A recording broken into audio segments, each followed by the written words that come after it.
शांति। ओम शांति। ओम शांति। हम जब बाबा के बनते हैं तो बाबा का बनना माना ही माया को चैलेंज करना, क्योंकि बाबा का बनने के पहले तो हम माया के ही साथी होते हैं।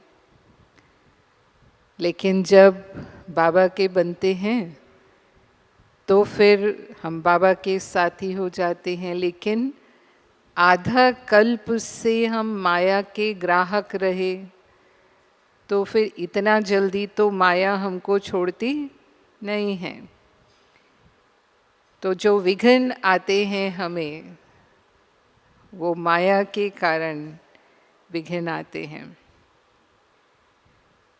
हम हिस्ट्री में सुनते हैं, जब ओम मंडली शुरू हुई तो बाबा ने जो धारणाएं दी उसमें पवित्रता की धारणा, जो एक ब्राह्मण जीवन की विशेष धारणा है या फाउंडेशन है, तो उस समय जो भी विघ्न आए वो ज़्यादातर इसके कारण आए। बाबा को कोर्ट तक भी जाना पड़ा तो यही कारण बना कि बाबा को कोर्ट में जाना पड़ा। और ऐसे ही खान पान की शुद्धि की धारणा, सात्विक भोजन, शुद्ध शाकाहारी भोजन, ये भोजन की धारणा के कारण भी समाज में हमें कई बातों को सुनना पड़ता है। तो जो ओम मंडली के समय की स्थिति थी, उनका तो बाबा के प्रति इतनी लगन, इतना प्यार और इतना अटूट निश्चय कि चाहे उनको घर बार छोड़ना पड़ा। हम देखते हैं हमारी सब दादियाँ सब अच्छे घरों से थे, लेकिन सब बाबा के पास आ गए, सब कुछ छोड़कर, कि नहीं, जो बाबा ने कहा है वही करना है, फिर चाहे समाज कितना भी हमारा विरोधी बन जाए। तो बाबा कई बार कहते हैं वो तो भट्टी बननी थी, है ना। फिर बेगरी पार्ट भी चला, जब सेवा के फील्ड में आए तब यज्ञ में धन का बहुत अभाव था, सेवाओं की शुरुआत थी। ऐसा भी समय था जब खाने को नहीं होता था, लेकिन ब्रह्मा बाबा हमेशा निश्चिंत रहे, क्योंकि उन्होंने बाबा पर जो निश्चय था कि बाबा जिम्मेवार हैं, ये बाबा का यज्ञ है, मैं भी बाबा का हूँ और बच्चे भी बाबा के हैं, बाबा खिलाने वाला है, मैं तो निमित्त हूँ। तो कभी भी उन्होंने उस बात की भी चिंता नहीं की। और हम सब सुनते हैं कि समय पर सामान भी आ गया और समय पर सबको खाना भी मिल गया। तो हर विघ्न पर एक लगन और अटूट निश्चय के आधार पर विजयी बने बाबा और जो हमारी दादियाँ थी। हमारे अपने जीवन का भी अनुभव है, जब हम, क्योंकि ये आज भी वही कहानी होती है, क्योंकि पवित्रता की धारणा जो है वो कलयुग के विपरीत दिशा में जाना है। तो जब हम भी ज्ञान में आए और हमने ये निर्णय लिया कि हमें ब्रह्मा कुमारी जीवन जीना है, क्योंकि मेडिकल प्रोफेशन में आप अगर हैं, पढ़ाई किया है, तो परिवार की अपेक्षाएं होती हैं। हाँ, लेकिन हमने कहा कि हमें ब्रह्मा कुमारी बनना है, तो निश्चित है कि उनका वो विघ्न था कि नहीं, उनकी तरफ से मना होना मना, हमारे लिए वो विघ्न हो गया कि नहीं, नहीं जाना है, यहीं रहना है और शादी भी करना है। तो फिर हमने थोड़ा मन में उसका प्लानिंग किया कि कैसे इस बंधन से मुक्त होना है। जैसे बाबा कहते हैं ना, कई बांधेले होते हैं, बांधेलियाँ होती हैं, तो जो बंधन हैं हमारे, वो कैसे उन बंधनों से हम मुक्त हो सकते हैं। तो मैं उस समय बाबा मिलन के लिए आई, जब ये पीरियड चल रहा था, तब बाबा पर्सनल मिलते थे। अब तो बाबा का हम वीडियो से मिलन मनाते हैं, लेकिन उस समय ऐसा था कि एक एक बाबा के सामने जाते थे, बाबा उनको दृष्टि देते थे, टोली देते थे और वरदान भी बोलते थे बाबा को, जो प्रेरणा होती थी उस आत्मा के प्रति। तो हम मिले बाबा से और बाबा से वो पावरफुल दृष्टि ली, अपने अंदर पावर भरी। और जो हमारी टीचर थी उन्होंने कहा कि बाबा इनको बहुत बंधन है। तो बाबा ने कहा कि जहाँ लगन है वहाँ विघ्न ठहर नहीं सकता, और अगर हिम्मत है तो बाप की मदद है ही है। तो बाबा ने उसको मिटाने का साधन क्या बताया? बाबा से जितनी हमारी लगन तीव्र होगी, वो कोई भी विघ्न उसके आगे ठहर नहीं सकेगा। और हमने देखा उसके आने के बाद कुछ ही महीनों के अंदर हमारे माता पिता समझ गए कि इनकी इतनी लगन है इस तरफ, तो इनको कोई भी बात में ज़बरदस्ती करना बेकार है। यानी हम जो कहते हैं वो ये नहीं करने वाली हैं, इनको वही करना है, इनको जो वहाँ से श्रीमत मिलती है। तो फिर हमारा बंधन जो है वो सहज ही कट गया और हम बाबा की सेवा में समर्पित हुए। तो हिम्मत की बात, एक तो अगर हमारी हिम्मत है, कोई भी विघ्न है हमारे जीवन में, बंधन है, अगर हम हिम्मत रखते हैं और लगन माना बाबा की याद है उतनी हमारी, तो वो सहज ही हम उससे मुक्त हो जाते हैं, क्योंकि बाबा की मदद हमें मिलती है। हमने देखा है बहुत सारी माताएं हमसे बात करती हैं, भाइयों को भी आता है लेकिन भाई कोई कोई होते हैं, लेकिन माताएं ज़्यादा होती हैं, बहनें ज़्यादा होती हैं। तो कई बार वो हमें यही कहते हैं कि पति ज्ञान में नहीं चलते, परिवार ज्ञान में नहीं चलता, तो पवित्रता की धारणा में चलना बहुत मुश्किल होता है। फिर उन्होंने अपनी युक्ति लगाई, क्योंकि चाहे जो भी कारण हो, पवित्र रहेंगे तभी विश्व के मालिक बनेंगे, तभी ऊंच पद मिलेगा, है ना। बाबा ने तो हमें श्रीमत दे दी, फिर हमें कैसे करना है वो हमें देखना है कि हम अपने उस विघन को कैसे दूर कर पाते हैं।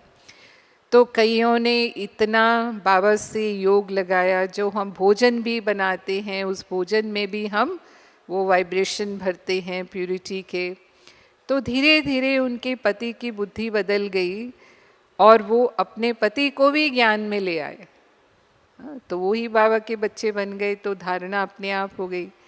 फिर कुछ ने क्या किया कि अपने पति को अपने योग बल से सहयोगी बना लिया। चलो वो ज्ञान में नहीं आए लेकिन सहयोगी बन गए, उनका विरोध नहीं करते, ठीक है इनको जो करना है, जो इनकी धारणा है इसमें इनको चलना है, तो हमें इनको मदद करनी है। बाकी जो घर परिवार की जो भी जिम्मेवारी है वो तो हमें पूरी तरह से निभानी है ना। बाबा के ज्ञान योग करने का ये मतलब नहीं कि हम अपनी घर परिवार की जिम्मेवारी की लापरवाही करें। फिर कुछ ने जब कोई भी तरह से ये बंधन नहीं हट रहे थे, तो बाबा कहते हैं ना, जो नष्टो मोहा है वो फिर ऐसा कदम उठा सकते हैं। तो वो फिर भले ही उनको छोड़ना ही पड़ा, हाँ, अपना वो घर छोड़ देना पड़ा, पति को छोड़ना पड़ा, बच्चों को छोड़ना पड़ा, बहुत कम होता है लेकिन कुछ ने फिर ऐसा भी कदम उठाया, लेकिन अपनी पवित्रता की धारणा को कमज़ोर नहीं होने दिया। तो सबसे ज़्यादा विघ्न जो आते हैं वो बाबा की इस धारणा को लेकर के ही इस कलयुगी दुनिया में आते हैं।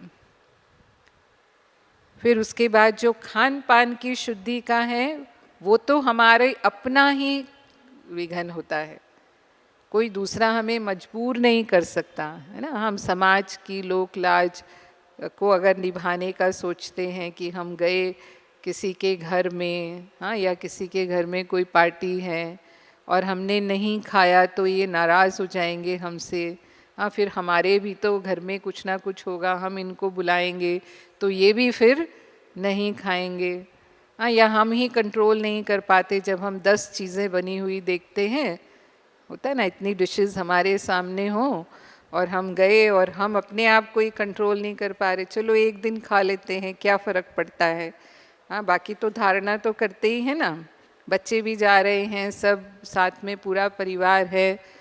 तो कुछ लोग खाने पीने की धारणा में खुद की कमजोरी के कारण, हाँ, ये हमको कहेंगे स्वयं का ही विघ्न है। तो बाबा ने जो हमें नियम दिया है, फिर चाहे जो हो जाए, किसके श्रीमत का पालन करना है, हाँ? समाज की लोक लाज का पालन करना है या बाबा ने जो श्रीमत दी उसका पालन करना है। वो तो निभाते ही आए ना, इतने जन्मों से तो वही निभा रहे हैं, 63 जन्मों से तो निभाते ही आए हैं। लेकिन ये एक जन्म मिला है हमें अपनी एक अविनाशी कमाई करने का, तो किसी भी कीमत पर, हाँ, चाहे हम जहाँ भी, ऐसे नहीं बाबा कहता हमें शादी में नहीं जाना, हमें किसी की पार्टी में नहीं जाना, या हमें आपस में जो हमारे संबंध हैं उन संबंधों में नहीं जाना, जाना है। लेकिन अगर हमने उनको बता दिया कि हमने एक नियम ले लिया है, अब हम नहीं खाते हैं, अच्छा हम जो खा सकते हैं वो आप हमें खिला सकते हैं कि हम ड्राई फ्रूट खा सकते हैं, हम फल खा सकते हैं, हम सलाद खा सकते हैं, या कोई भी जो ड्रिंक है इस तरह का, जो रेडीमेड ड्रिंक आते हैं, हाँ, वो हम ले सकते हैं। तो जो हम ले सकते हैं, हाँ, वो हम उनको कहें। तो उस तरह से हम उनके बीच में जो हमारा है व्यवहार वो भी बना रहेगा और हमारी धारणा भी बनी रहेगी। और आजकल सब समझते हैं, अगर हम किसी को कहेंगे प्यार से तो वो समझते हैं। चलो वो एक बार कह देंगे अरे नहीं हमने बहुत शुद्धि से बनाया है, हमारे घर में भी हम इन सब चीज़ों का पालन करते हैं, वो क्या समझते हैं, साफ सफाई से बना होना चाहिए, उसको ही पवित्रता समझते हैं। तो ये भी कहने की कोशिश करते हैं अरे हमने बहुत शुद्धि से बनाया है, हमको पता है, तो आप खा सकते हो ना। लेकिन हम तो कोई भी जो बाबा के बच्चे नहीं हैं, जो ज्ञान में नहीं चलते हैं, जिनको धारणाएं नहीं हैं, उनके हाथ का बना हुआ हम नहीं खा सकते। तो ये हमें देखना है कि चाहे हमें जितना समय हुआ बाबा के ज्ञान में, कोई तो होते हैं कि एक सप्ताह का कोर्स किया और उसमें ही ये पूरी धारणा हो गई, लहसुन प्याज भी छूट जाता है, कोई व्यसन होता है तो वो व्यसन भी छूट जाता है, और सब खान पान की बिल्कुल सात्विकता अपना लेते हैं। और ऐसे ही स्वयं के जो संस्कार हैं, शुरू में जब हम ज्ञान में चलते हैं तो बहुत नशा होता है, खुशी होती है, और क्योंकि बाबा के हम बहुत छोटे बच्चे हैं उस समय, तो बाबा खुद हमारी संभाल करते हैं, तो हमें कोई विघन लगता ही नहीं है। वो जैसे कहा कि वो नशे में वो कैसे पार हो गया हमें पता ही नहीं चलता। लेकिन जब कुछ समय हो जाता है, जैसे माँ बाप भी छोटे बच्चे की हर बात का ध्यान रखते हैं, लेकिन जब बच्चा खुद चलने लगता है तो फिर उसको थोड़ा फ्री छोड़ते हैं। तो ऐसे ही बाबा जब हमें फ्री छोड़ते हैं और जब हम स्वयं के पुरुषार्थ पर आ जाते हैं, तब फिर हमारे अपने ही संस्कारों के विघन हमारे लिए पुरुषार्थ की जो तीव्रता है उसको कम करने लगते हैं। तो काम, क्रोध, लोभ, मोह, अहंकार, ईर्ष्या, द्वेष, ये जो भी हमारे संस्कार हैं, तो यही माया का रूप बन करके हमारे पुरुषार्थ को कम कर देते हैं। अब लेकिन बाबा ने हमें माया जीत बनने के लिए ज्ञान के अस्त्र शस्त्र दिए हैं। जो भी मुरली हम सुनते हैं, जो भी उसके लिए हमें पॉइंट्स मिलते हैं, हर दिन बाबा हमें वो शक्ति भरते हैं कि माया की इस विकारों की दुनिया में रहते हुए भी हम कैसे इन विकारों को जीत लें। तो अगर हम समय पर वो पॉइंट यूज़ कर लेते हैं तो हम वो माया जीत बन जाते हैं। मानो काम विकार की बात है, हाँ, तो दैहिक आकर्षण के कारण काम विकार पैदा होता है। और बाबा ने क्या बताया, देह को देखना ही नहीं है। किसको देखना है? रोज ये लेसन पक्का कराता है बाबा। किसको देखना है? नज़र कहाँ जानी चाहिए? मस्तक पर ही जानी चाहिए, जहाँ आत्मा रहती है। तो जब हमें वो याद आ जाएगा, वो स्मृति स्वरूप होंगे हम। इसीलिए बाबा कहता है ना, जैसे हमने अस्त्र शस्त्रों का प्रयोग किया तो सही निशाना लगेगा। रोज जो उसको यूज करता है, समय आने पर निशाना लग जाएगा। लेकिन अब यूज नहीं करते और फिर अचानक हम निशाना लगाने की कोशिश करते हैं तो निशाना चुक जाएगा। तो क्यों विचार सागर मंथन करने के लिए बाबा कहता है, इसीलिए कहता है कि वो ज्ञान हमारा अपना बन जाए। तो मुरली केवल एक बार सुनने की बात नहीं। हाँ, वो तो ऐसे ही होता है, जैसे बाबा कहते हैं ज्ञान बह जाता है, वो लीकेज है।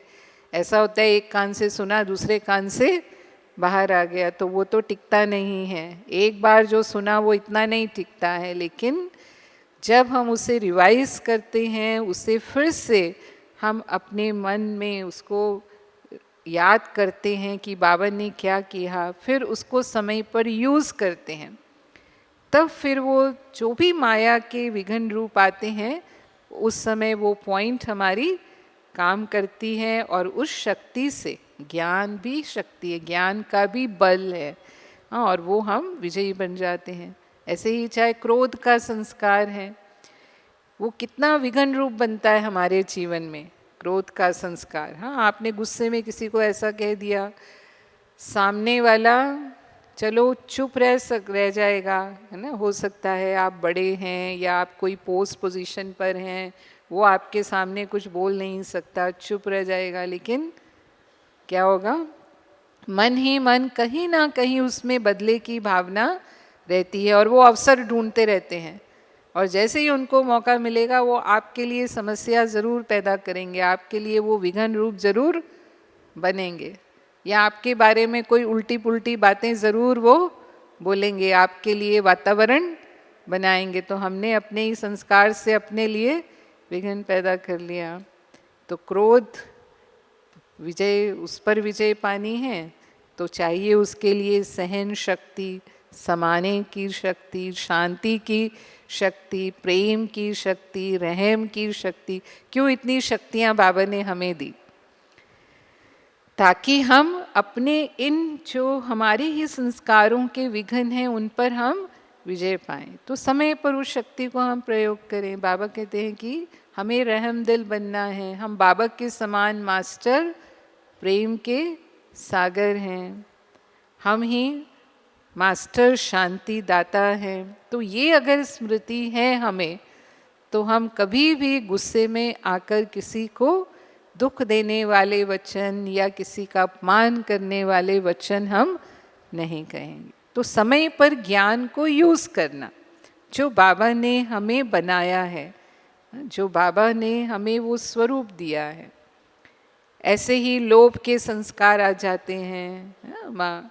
होता है बिजनेस में, बिजनेस करते हैं, धन कमाते हैं हम, तो कहीं ना कहीं थोड़ा बहुत लोभ का अंश तो रहता है। कहीं उसमें घाटा हो गया, धन में ऊपर नीचे हो गया, कोई भी ऐसी वैसी बात हो गई, ये सब हमारे लिए विघन रूप बनते हैं। तो जहाँ भी ऐसी स्थिति है तो कई बार संशय में आ जाते हैं। हमने देखा है कईयों को, हाँ, कि अगर उनके बाबा के ज्ञान में आने के बाद अगर ऐसा हो गया, ज्ञान के पहले कुछ ऊपर नीचे होता है तो ठीक है, होता भी है और नहीं भी होता है, दोनों ही बातें हैं। लेकिन ज्ञान में आने के बाद नहीं होगा, ऐसी तो कोई गारंटी नहीं है। हाँ, कई फिर जो रिश्तेदार होते हैं वो फिर पॉइंट आउट भी करते हैं, क्योंकि हमारे सामने ऐसे 2 केसेस हुए कि वो बाबा के ज्ञान में आए और जहाँ नौकरी करते थे वो नौकरी में कुछ मिस्टेक हो गई उनसे, तो मिस्टेक होने के कारण उनको सस्पेंड कर दिया, नौकरी से थोड़े समय के लिए बिठा देते हैं, जब तक कोई फैसला हो तब तक।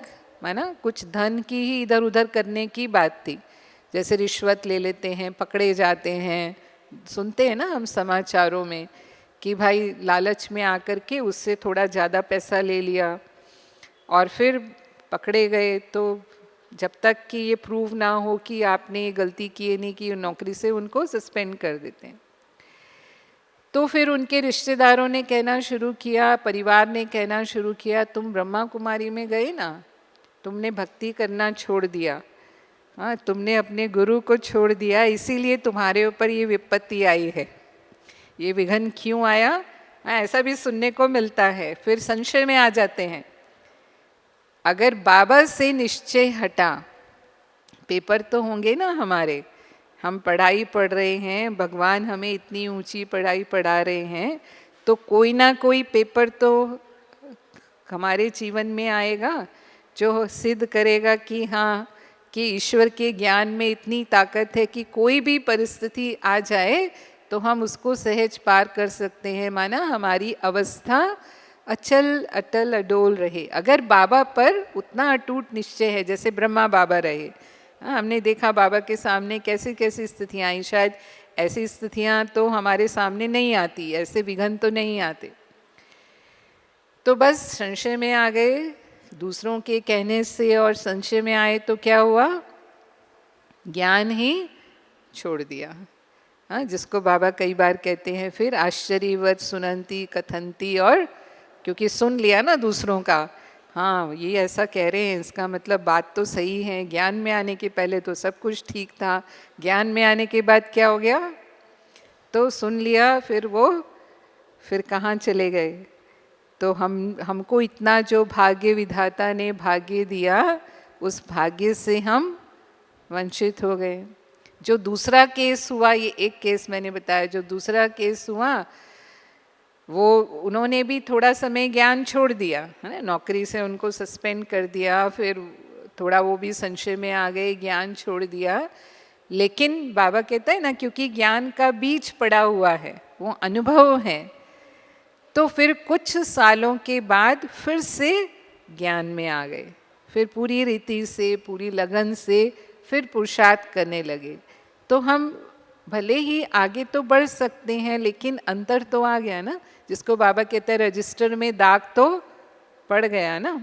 तो रजिस्टर जो है, जो हमारी भाग्य की लकीर है, वो भाग्य की लकीर टूट गई बीच में, ऐसा कहेंगे। तो ऐसी स्थितियां उत्पन्न होती हैं, लेकिन बाबा ने जो हमें कहा है कि वर्तमान समय जो भी होता है हमारे साथ, उसमें हमारा कल्याण है। संगम युग कल्याणकारी है। देखने में बुरा लगता है, कई बातें तो जीवन में घटनाएं बुरी ही हो रही हैं, देखने में लोगों को भी देखने में लगता है कि इनके साथ कितना बुरा हो गया। लेकिन हर एक बात के दो पहलू होते हैं, अगर उसमें बुरा होता है तो उसमें कुछ हमारा भला भी होता है। इसीलिए बाबा कहता है कि उसमें हमारा कल्याण है, कोई ना कोई भला है जो भी हुआ है।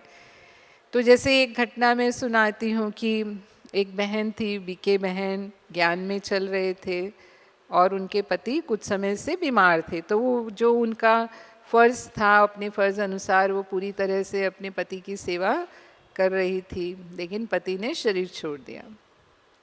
बच्चे थे, वो नौकरी के कारण बाहर थे, तो पति पत्नी ही रहते थे, तो पति ने शरीर छोड़ दिया। अब नेचुरली वो अकेली हो गई, तो ऐसे तो बुरा ही हुआ ना, पति ने शरीर छोड़ दिया।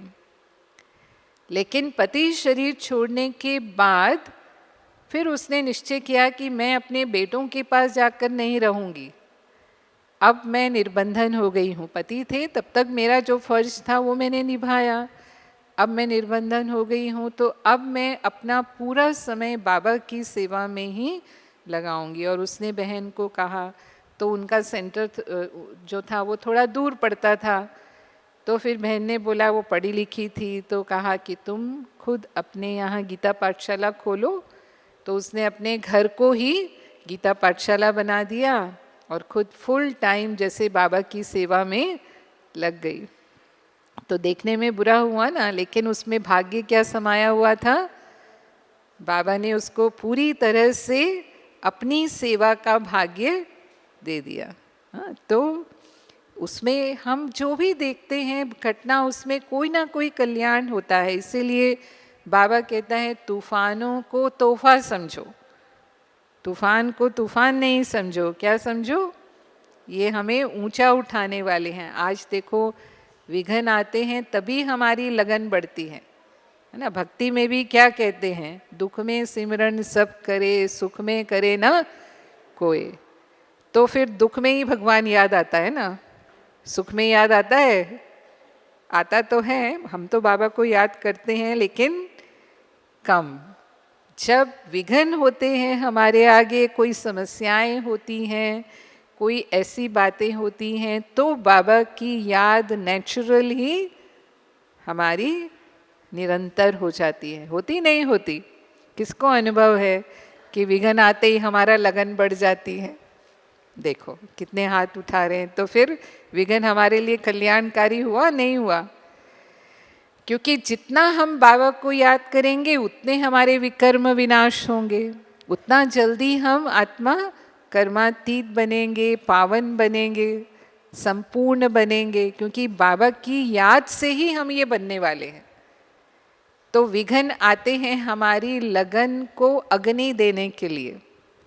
जैसे कोई भी चीज़ को पकाना है जल्दी, तो उसकी अग्नि जो है वो तेज की जाती है। तो यहाँ भी ये विघ्न जो हैं वो उस हमारी याद की अग्नि को, योग अग्नि को वो तीव्र करते हैं और हमें अनुभवी बनाते हैं। कोई भी विघ्न आता है, चलो एक बार हम कोई हलचल में आ जाएंगे थोड़ा, लेकिन दोबारा वही बात आएगी तो हमने तो इसको पार किया है ना, तो हम अनुभवी बन गए, तो हम अचल अडोल रहेंगे। जैसे बाबा कहता है नथिंग न्यू का पाठ याद रखो, क्योंकि जो कुछ भी हो रहा है ड्रामा में ये रिपीट हो रहा है, हर 5000 वर्ष में हूबहू होता है। तो अगर ये बात आज मेरे सामने आई है तो 5000 साल पहले भी आई थी, मैंने उसको पार किया था, मैं विजयी बनी थी, और 5000 साल के बाद भी फिर ये मेरे सामने आएगी। हाँ? तो जब पहले हम विजयी बने थे तो अब भी मैं कौन हूँ, विजयी हूँ। मैं कल्प कल्प की विजयी आत्मा हूँ। मुझे ये अपना स्वमान स्मृति में लाना है। तो फिर कितनी भी बड़ी बात है हम उसे सहज पार कर लेते हैं, क्योंकि मैंने इसे कई बार पार किया है, हर कल्प में पार किया। जैसे कोई भी काम हम कई बार कर लेते हैं, है ना। कोई व्यक्ति कोई काम पहली बार करता है तो उसे मुश्किल लगता है, लेकिन वही काम मैंने 4 बार कर लिया तो अब 5वीं बार हम कैसे करेंगे उसको, कॉन्फिडेंस से करेंगे। हाँ, बिल्कुल भी उसमें हमें एकदम जैसे निश्चिंत स्थिति रहेगी, जरा भी डर नहीं लगेगा। तो ऐसे ही वो विघ्न मैंने पार किया हुआ है, ये स्मृति में आते ही हाँ ये तो कोई नई बात नहीं है। तो विघ्न हमें अनुभवी बनाते हैं। और फिर स्वमान का अभ्यास, जैसे बाबा ने जो हमें स्वमान दिए हैं, जैसे बाबा ने कहा आप विघ्न विनाशक हो। हाँ, गणेश जी की पूजा क्यों होती है, वो किसका यादगार है, किसका यादगार है, हमारा ही यादगार है। कहेंगे विशेष पांडवों का, लेकिन हम सब बाबा के बच्चे विघ्न विनाशक हैं। तो जो भी विघ्न आते हैं हमारे जीवन में, चाहे वो तन के हैं, मन के हैं, धन के हैं, संबंधों के हैं, प्रकृति के हैं, ईविल सोल्स के हैं, आजकल ये भी क्योंकि अकाले मृत्यु बहुत होती है तो इनका भी प्रभाव होता है। हाँ, या कोई तंत्र मंत्र की बातें हैं दुनिया में आजकल बहुत, कोई भी विघ्न आते हैं मानो, लेकिन इन विघ्नों को हम ऊंची स्थिति में रहकर सहज पार कर सकते हैं। ऊंची स्थिति का मतलब क्या है, जब हम स्वमान का अभ्यास करते हैं, मैं विघ्न विनाशक हूँ, मैं मास्टर सर्वशक्तिवान हूँ, मैं विजयी आत्मा हूँ, जैसे कहा, और कौन मेरे साथ है, स्वयं सर्व समर्थ सर्वशक्तिवान शिव बाबा मेरे साथ हैं। तो हमारी स्थिति ऊंची हो जाती है, नहीं, हमारा मनोबल बढ़ जाता है, बाबा की शक्तियाँ हमारे साथ जुड़ जाती हैं। तो हम कहते हैं कि जैसे एरोप्लेन है, आसमान में उड़ रहा है, तो नीचे पहाड़ है, नदी है या ट्रैफिक है, उसको क्या फ़र्क पड़ता है? पड़ता है फिर, कितने भी ऊंचे ऊंचे पहाड़ हों, लेकिन एरोप्लेन की ऊंचाई कितनी है? उससे भी ऊंची है। तो हमारे मन की स्थिति भी जब इतनी ऊंची होती है तो ये जो विघ्न हैं हमें छोटे छोटे लगते हैं ना। ऊपर से एरोप्लेन से देखो तो नीचे वाली चीज़ें कैसी लगती हैं? खिलौने जैसी लगती हैं, छोटी छोटी लगती हैं। तो ये विघ्न भी हमारे लिए क्या हो जाते हैं? छोटे हो जाते हैं, यानी उनको पार करना हमें मुश्किल नहीं लगता है। या बाबा कहता है कि परिस्थिति भी खेल लगती है। परिस्थिति परिस्थिति नहीं लगती, लेकिन जैसे खेल खेलने में मज़ा आता है, मौज का अनुभव होता है ना। कितना भी कठिन खेल हो, लेकिन खेल में क्या होता है? मज़ा होता है ना। तो ऐसे ही विघ्न हमें मनोरंजन लगे। हो सकता है इतना परिवर्तन, क्या कहेंगे? हाँ, या विघ्न आते ही हम क्यों क्या में चले जाते हैं, अरे ये क्या हो गया, ये मेरे साथ क्यों हो गया, क्या मेरा ये भाग्य ऐसे लिखा है, मेरे ही बंधन भगवान ने ऐसे इतने बना दिए, अब ये हर कल्प होगा, ये इस कल्प नहीं, है ना। ड्रामा को भी हम नेगेटिव सोचने लग जाते हैं। हाँ, क्या ये मेरे साथ हर कल्प होता रहेगा, ऐसे ही मैं, हाँ, मेरा भाग्य होगा। तो क्या सोचना है? क्यों क्या में जाना है? व्यर्थ संकल्पों में जाना है, और व्यर्थ संकल्पों से हम अपने लिए फिर खुद के लिए और ही विघ्न पैदा करते हैं। जितना हम विस्तार करेंगे उसका, व्यर्थ संकल्पों में जाना माना समस्या होती है छोटी सी, और हम उसको क्या बना लेते हैं? पहाड़। राई को पहाड़। और कोई होता है पहाड़ को क्या बना लेता है? राई। और राई भी नहीं, क्या बना देते हैं? बाबा कहते हैं रुई। तो क्या करना है?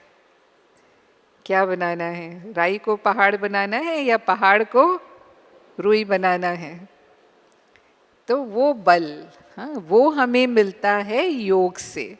जितना हम बाबा की स्मृति में, बाबा की याद में रहते हैं, जितना हम ज्ञान के चिंतन में रहते हैं, जितना हम श्रेष्ठ स्मृति में रहते हैं, उतना हम बड़ी बातों को भी फुल स्टॉप लगा सकते हैं, है ना। वो हमारे अंदर कंट्रोलिंग पावर आ जाती है ना। ज्ञान में आने का मतलब, बाबा के बनने का मतलब ये नहीं कि विघ्न हमारे सामने नहीं आएंगे या समस्या हमारे सामने नहीं आएगी, है ना। ये तो बाबा कहता है। और ही जैसे कि मैंने कहा, बाबा को, ये माया को हमने ललकारा है, तो जैसे वो खेलते हैं ना, जो गेम खेलते हैं, जो कुश्ती खेलते हैं पहलवान, हाँ, तो वो एक दूसरे से ज़्यादा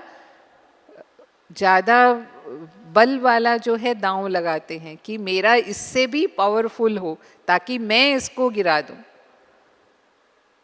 तो फिर माया का भी यही होता है कि ये आगे बढ़ रहे हैं तो माया भी उतना ही रूप में। और बाबा कहता है जितना आप महारथी बनेंगे, जितना आप आगे बढ़ेंगे, उतना माया भी उसी रूप में, बड़े रूप में आपके सामने आएगी। लेकिन अगर हमारी स्थिति ऊंची है तो वो विघ्न हमें विघ्न लगेगा ही नहीं। और उसका यादगार क्या है? उसका भी यादगार है हमारे शास्त्रों में। विष्णु जी शेष शैया पर लेटे हुए हैं। कैसे लेटे हुए हैं? है शेष शैया, हाँ, मतलब वो सांप के दिखाते ना, सांपों की शैया है, और उनके ऊपर वो पांचों फन जो हैं शेषनाग के, वो उनको छत्र छाया कर रहे हैं। तो वही उनके लिए शैया बन गई, यानी माया उनकी दासी बन गई। वो 5 विकारों का प्रतीक है ना, जो 5 फन है। और उसमें भी वो बहुत हर्षित मुद्रा में लेटे हुए हैं, जैसे कि कोई चिंतन में है ना। चिंतन में माना जैसे हम कहेंगे कि बहुत कोई खुशी का चिंतन उनके मन में है, ऐसा उनका वो स्वरूप दिखाते हैं। तो ये किसकी यादगार है? किसकी यादगार है? तो हमारी जब स्थिति ऐसी है कि माया कितना भी विकराल रूप में आ जाए हमारे सामने, लेकिन फिर भी हमारा मन सदा अचल अटल अडोल स्थिर है, मन की स्थिति खुशनुमा है। हमारी उस स्थिति का ये यादगार बना हुआ है। तो ऐसे ही मानो प्रकृति के कोई विघ्न आते हैं, प्रकृति की आपदाएं आ जाती हैं और उसके प्रभाव में हम होते हैं।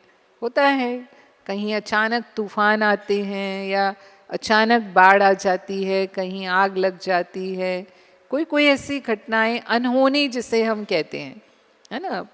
इतना कॉमन नहीं है वो, तो जब विनाश का समय होगा तब ये ज़्यादा होगा। लेकिन बाबा ने क्या कहा, हम प्रकृति जीत आत्माएं हैं और हम प्रकृति को भी अपना मनसा सहयोग देते हैं, क्योंकि प्रकृति को भी हम पावन बनाने वाले हैं, प्रकृति को भी हम सतो प्रधान बनाने वाले हैं। तो अगर प्रकृति की हमने सेवा की है तो कभी भी हम प्राकृतिक आपदा में शरीर नहीं छोड़ेंगे। और कोई ऐसी आपदा आती है तो उसमें अगर हम बाबा की याद में हैं, ऐसे बाबा के बहुत से बच्चों के अनुभव हैं कि जब उनके सामने ये स्थिति पैदा हुई और वो बाबा की याद में हैं, तो वो जो आपदा है वो उनके नज़दीक तक आई होगी, लेकिन उनको बहुत कम या कुछ भी नुकसान नहीं हुआ, या हुआ तो बहुत कम नुकसान हुआ। कई जगह पर कई बार भूकंप आए, वहाँ पर अपने सेंटर होते हैं बाबा के। हाँ, अभी जैसे यूक्रेन में युद्ध चल रहा है, वहाँ भी बाबा के सेंटर हैं। कितना नुकसान हुआ है वहाँ पर, लेकिन बाबा के बच्चों का ऐसा कोई नुकसान नहीं। तो इसीलिए बाबा कहते हैं ना कि वो दिखाते हैं भट्टी में बिल्ली के पूंगरे सेफ रहे।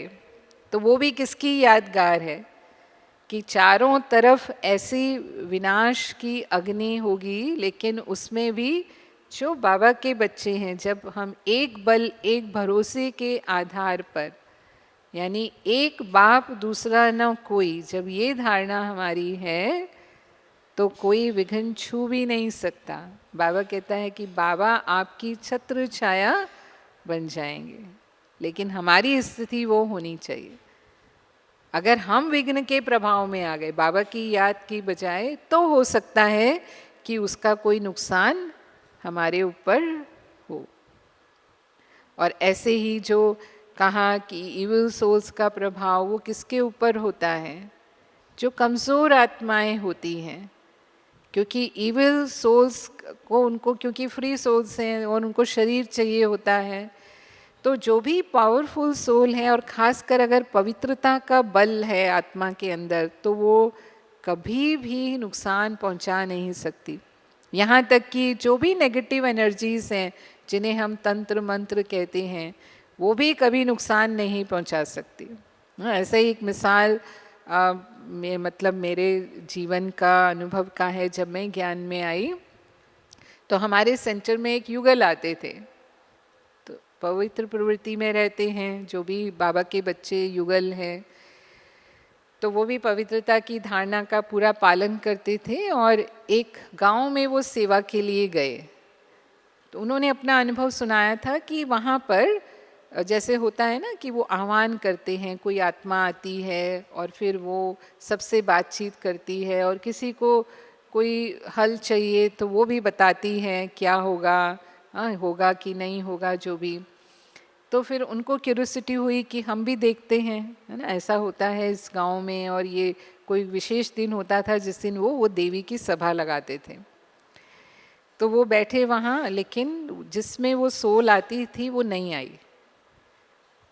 फिर उन्होंने बहुत कोशिश की कि जिस तरह से वो आह्वान करते थे वो आह्वान किया, फिर भी वो सोल नहीं आई। फिर जब बहुत लेट हो रहा था तो इन्होंने कहा कि ठीक है अभी हम जाते हैं, वो तो आत्मा तो जो देखना चाहते थे वो आ ही नहीं रही है। वो चले गए वहाँ से, और जैसे ही वो निकले वहाँ से वो सोल आ गई। तो उन्होंने पूछा इतनी देर से हम कोशिश कर रहे हैं आप नहीं आई।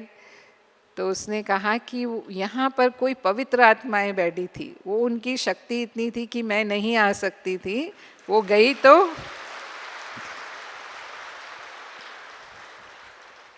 तो ये प्यूरिटी की पावर है ना, अगर वो पावर हमारे अंदर है तो कोई भी ऐसी आत्माएं हमें नुकसान नहीं पहुंचा सकती, या कोई भी ऐसी नेगेटिव एनर्जीज जो हैं वो हमारे को छू तक भी नहीं सकती, अगर बाबा सर्वशक्तिवान बाबा जो है उनका साथ हमारा है। तो इसीलिए हम देखते थे कि जब कोई भी विघ्न होते थे, दादी जी काफ़ी समय हो गया बाबा के इस यज्ञ में रहते हुए, तो कोई भी ऐसी बात होती थी तो दादी हमेशा रात की भट्टी करवाते थे कि रात को भट्टी करो बैठ करके, और वो सोल्यूशन हो जाता था रात भर, क्योंकि हमें अपनी लगन को बढ़ाना है। कहीं ना कहीं हमारी लगन या याद कम है, तब वो विघ्न हमें छू पा रहा है। एक गुलजार दादी जी उदाहरण देते थे, जो पुराने हैं उन्होंने सुना भी होगा, कि हमारा दिल्ली में एक मेला लगा, इंदिरा गांधी जी उस समय प्राइम मिनिस्टर थी और मेला लगना था, गवर्नमेंट का ही मैदान था जो लिया गया था। लेकिन हुआ ये कि उसी पीरियड में कोई रशिया का प्रोग्राम आ गया। अब मेला तो सारा सेट कर दिया था, बस शुरू ही होना बाकी था। तो इंदिरा गांधी जी ने डिसाइड किया कि ब्रह्मा कुमारियों को ये जो दिया है वो हटा दो, और जो हमारा रशिया का प्रोग्राम है वो वहाँ होगा। तो ये आ गई सूचना, तो अब सारा मेला लग चुका है, उसे कैसे हटाया जाएगा। तो फिर दादियों ने कहा कि हम रात भर बैठकर बाबा को याद करेंगे। तो सारा भट्टी चली, भाई बहनें जो भी सेवा में आए हुए थे सबने योग लगाया, और सुबह उनके गवर्नमेंट के ऑफिसर्स देखने के लिए आए। तो हमारे मेले में क्या होता है, देवियों को भी लगाते हैं ना, देवियों की झांकी होती है। आजकल तो चैतन्य देवियों की झांकी लगाते हैं, लेकिन वहाँ उसमें दुर्गा, सरस्वती और लक्ष्मी जी ऐसे बिठाया हुआ था उनको। तो जब उन्होंने देखा, ऐसे होता है नवरात्रे में भी देवियों की स्थापना होती है, तो उन्होंने देखा अरे इन्होंने तो देवियों की स्थापना कर दी है, और अगर ये देवियों को हटाएंगे तो कुछ अनर्थ हो सकता है। तो उन्होंने जाकर इंदिरा गांधी को सुनाया।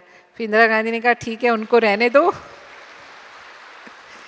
हम अपना प्रोग्राम दूसरी जगह कर लेंगे। और जो मेला था बाबा का, जैसे होना था फिर वैसे ही हुआ। तो योग बल की पावर, हमारी जो शक्ति है वो ज्ञान बल, योग बल और धारणा का बल, बाबा ने जो हमें धारणाएं दी, और उसके आधार पर फिर हम जो सेवा करते हैं उसमें फिर हमें सफलता में कोई विघ्न नहीं आते। सफलता में, सेवा में तभी विघ्न आते हैं जब मैंपन होता है, देह अभिमान होता है, जो बाबा ने अभी पीछे मुरली में कहा, महीन मैंपन में आ जाते हैं। ये मेरी विशेषता है, मुझे पूछा नहीं गया, मुझे मान नहीं दिया गया, या जो भी हम स्वभाव संस्कार में आ जाते हैं। तो ये सब जब ये देह अभिमान आता है तब निर्विघ्न सेवा नहीं हो पाती। तो सेवा भी निर्विघ्न हो वो तब होगी जब निमित्त, निर्माण और निर्मल होंगे। जैसे बाबा ने अपने आप को सेवाधारी समझा, सदा ही बाबा ने क्या कहा, मैं बच्चों का मोस्ट ओबीडियंट सर्वेंट हूँ। तो सेवाधारी समझ करके सेवा करना, तो वो निर्माणता हमारे अंदर रहेगी।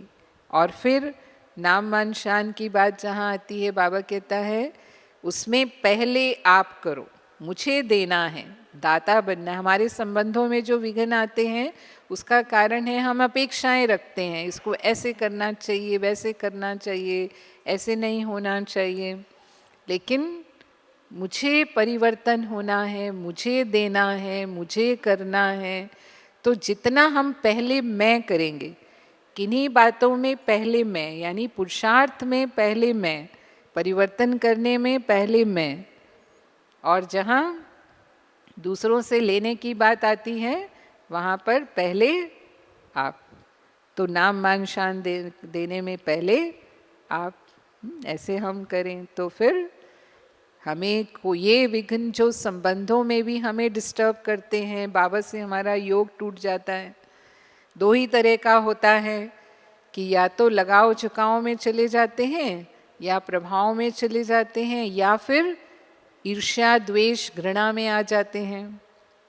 ईर्ष्या में आए, खुद आए, या दूसरा हमारे से ईर्ष्या करता है, दोनों ही बातें होती हैं।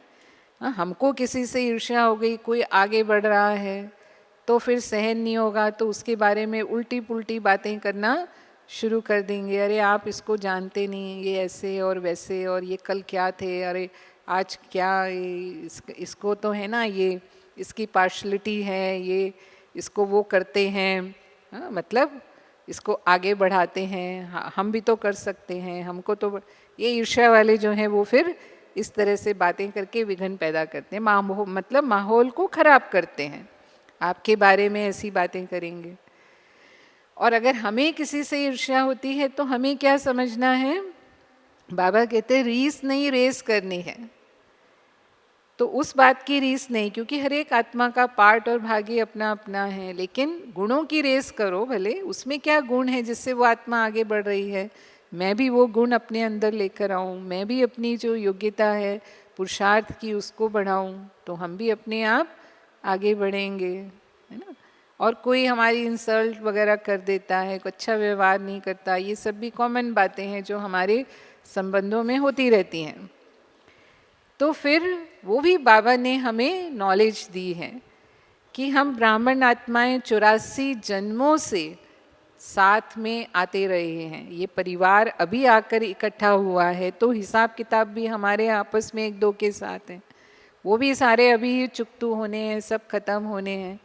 तो अच्छा है ना, मैंने कभी किया होगा इनके साथ ऐसा, जब भी ये आत्मा आज मेरे साथ ऐसा कर रही है, तो मुझे उसको चुकतू करना है, यानी शुभ भावना शुभ कामना ही रखनी है उस आत्मा के प्रति, वही जो वो मेरे साथ कर रही है नहीं करना है। उसने मुझे उल्टा व्यवहार किया तो मैं भी उसके साथ उल्टा ही व्यवहार करूं, नहीं, लेकिन मुझे फिर भी उनके प्रति, जैसे बाबा कहता है, माफ़ कर देना है। बाबा क्षमा का सागर है, तो हम बाबा के बच्चे कौन हैं, मास्टर क्षमा के सागर। कोई ऐसी भी गलती करते हैं तो हम उनको माफ़ कर दें, क्षमा कर दें, अपने दिल को साफ रखें, किसी भी आत्मा के प्रति उनकी बातों को अपने मन पर नहीं रखें, है ना। उनको जैसे कहते हैं भूल जाओ, उस बात को भूल जाओ, ऐसा कुछ हुआ भी तो वो रिस्पेक्ट आत्मा के प्रति हमारा कम ना हो। तो जो संबंधों में ये विघ्न आते हैं, जो बाबा से योग तोड़ देते हैं, हमें कमज़ोर बना देते हैं, हमें पुरुषार्थ में पीछे कर देते हैं, है ना, ये भी हम समाप्त करके सदा ही एक रस पुरुषार्थ में आगे बढ़ते जाएंगे। तो विघ्न तो आने ही हैं, लेकिन हमें निर्विघ्न और मायाजीत, विघ्न जीत, विघ्न विनाशक बनना है। जो बाबा ने हमें ये टाइटल दिया है उसे स्मृति में रखते हुए सदा विघ्नों पर विजय पाते हुए आगे बढ़ते रहेंगे। ओम शांति।